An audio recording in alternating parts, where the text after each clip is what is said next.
Turbo Conquering Mega Eagle! Alright guys, we're back on the crossbow, yeah? So it's been quite a while since I last did anything on this ridiculously big anti-tank crossbow. I think I should explain at this point. The name anti-tank, like it is just a bit of fun. Like I'm sorry if that's hard for you to grasp. Like, you know, no clickbait intended. Just a bit of a giggle, I suppose. Although having said that, I'm now aware that there's a dilapidated Russian armoured personnel carrier at an abandoned airfield near me. So, you know, I might try and find the time to shoot it once I get this thing up and running. But that's obviously the first thing. So, if you remember the last video I did, I fucked around with the trigger a bit, got it working a bit better.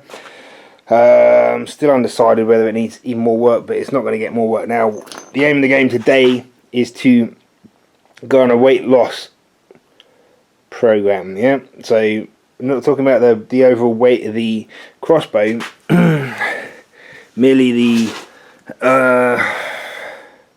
weight of anything that moves, you know? Because I've got such big cams, and I have not made any attempt to lessen the weight other than the large cutouts you see. There's a huge amount of material I can lose from these, and that should improve the performance. There's also the matter of this slightly now bodged up support for the limbs. Now I had to weld a bit on the back because it was folding up on me.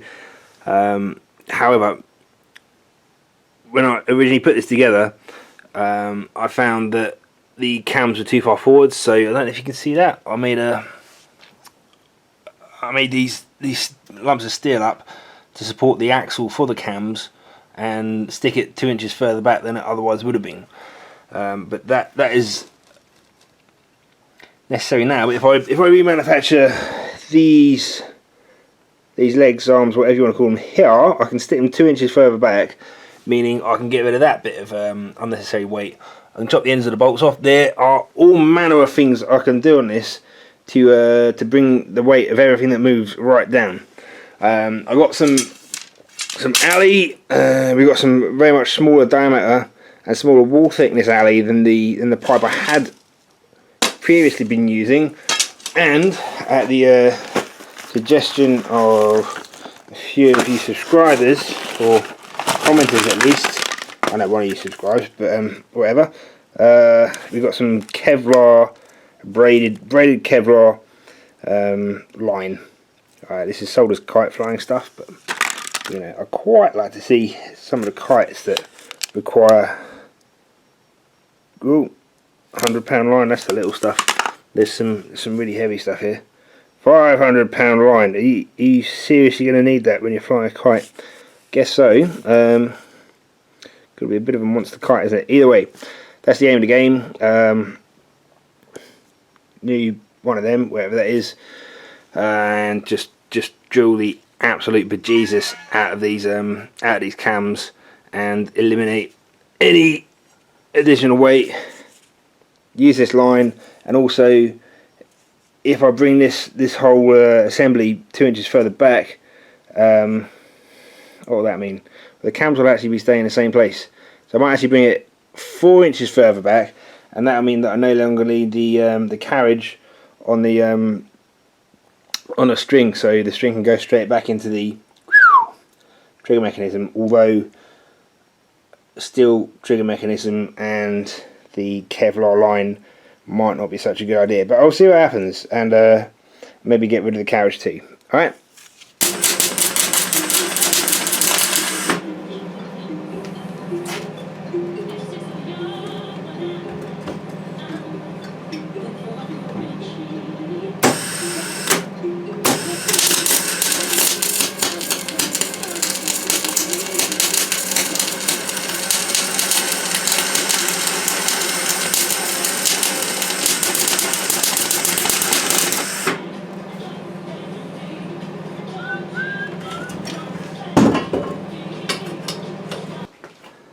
These are the new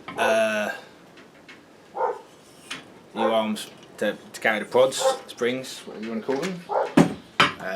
I used the original pieces on the end here, chopped them off, and welded up a new triangulated tubular structure, which will hopefully give it a bit more support and make it a little bit less likely it's going to fold up again.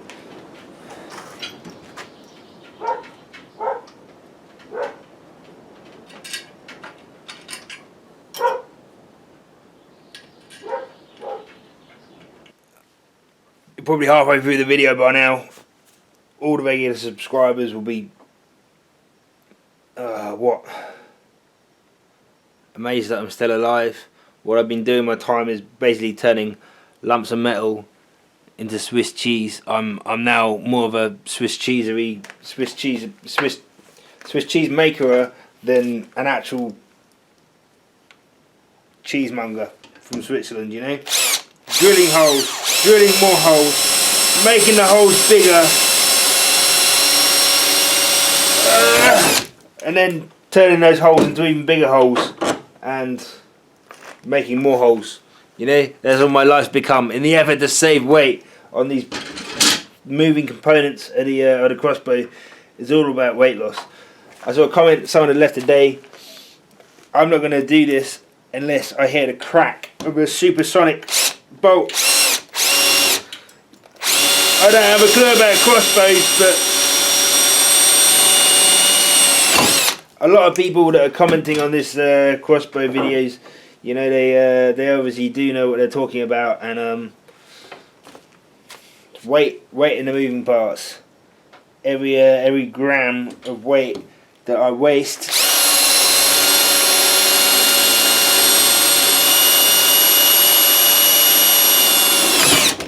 could be going into the bolt, you know. That's what I'm thinking about. So wherever I can, I'm shredding weight. I'm gonna make these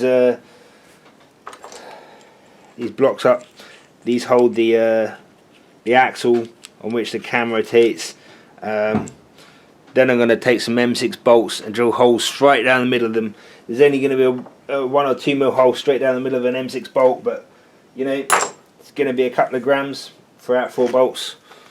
Be patient, my friends. Okay, here we are, folks. Right, I'm done with the cams. They're all stuck back together. They were originally riveted together, and all the laminations were the same. You had 3 pieces for the larger cams and 3 pieces for the smaller cams, and they were solid-ish. I mean, I'd cut spokes in the larger ones, but this one was solid. If you're looking here, I've got rid of so much material. You know, these are less than half the weight they used to be. You know. They're still over 1 kilo each, which I'm sure will baffle anyone who's buggering around with crossbows themselves, because like on big compound crossbows, like normally you're talking a couple of 100 grams, not not fucking kilos, and certainly not what these started off as. I mean, these were over 2 kilos a piece to start with, but yeah, so I'm just dead excited now to put it all back together and see how much of a difference the halving of the weight of these fucking things is going to make. You know, should make quite a difference. Right then, is going to be another nighttime shoot. Got everything sorted out on this bow. New arms, limbs are the same. Massively lightened cams, all hollow inside and that. Swiss cheese around the outside, and the strings was steel cable, and has now been replaced with kevlar. And we're shooting shorter, smaller diameter, much lighter 10mm bolts, as opposed to the 15mm thick wall bolts that I had last time. Show you the pickups. The axle sits in those those blocks there, I don't know if you can remember, or see the beginning of the video, they were great big long pieces, actually the other side of the prod, to take the cam backwards, because I've made those arms, and they put the they put the mounting point of the prod further back. We've still got the string sitting about 6 inches shy of the front of this thing, so I'll show you the rest of the setup. Got that tripod there, that'll hopefully look down on the crossbow like that. Nice bright light there. We have up here the truck. I'm going to switch the headlights on the truck in a minute, and that'll illuminate the target again as last time. Chunk of 3mm steel plate, and that's on what, 2 thicknesses of what, just under 1 inch on top of a pallet. So there's the old bolt from the last attempt. It went through all the thicknesses of timber. Obviously I missed the plate by a long way. See what happens, eh?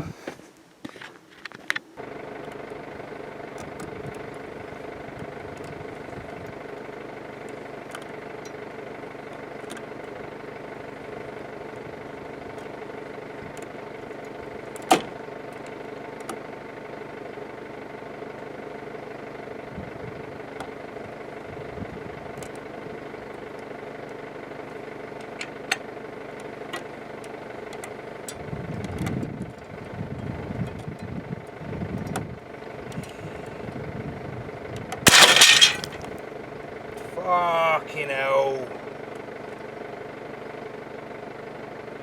What let go? What fucking let go? Bastards.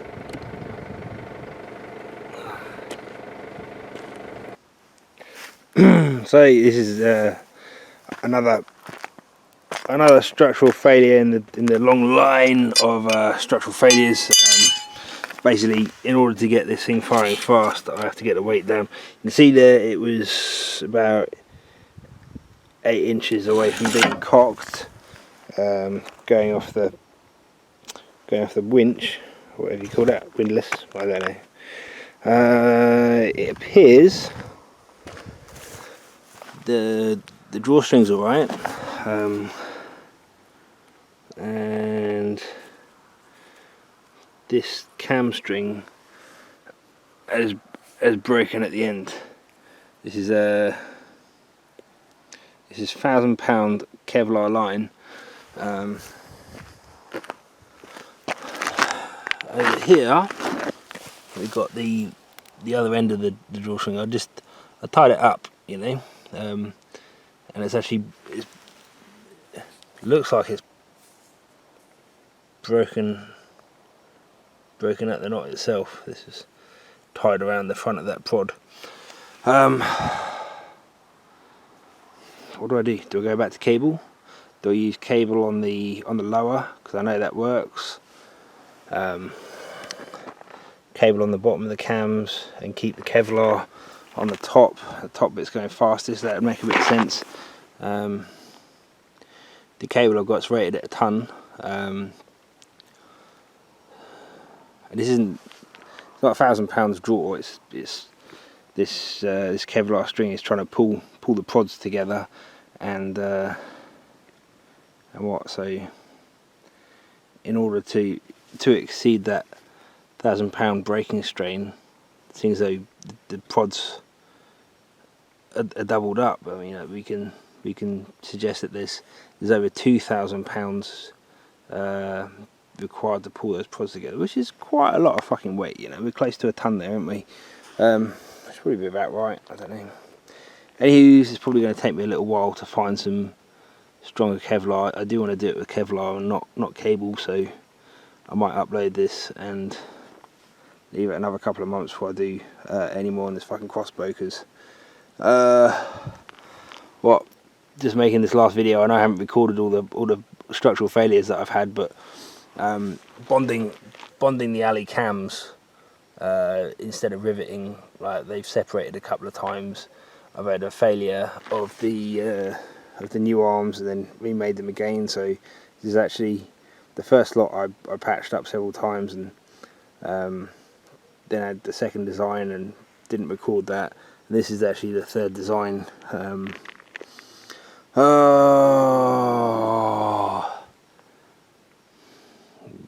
I will get back to this. I hope you're not going to be pissed at me for not actually firing a shot. But I'm going to get old before my time if I don't do something else fun in the meantime. All right, so I'm going to put this up, and please stay tuned. I'll get back to this. Have fun. Cheers. Bye.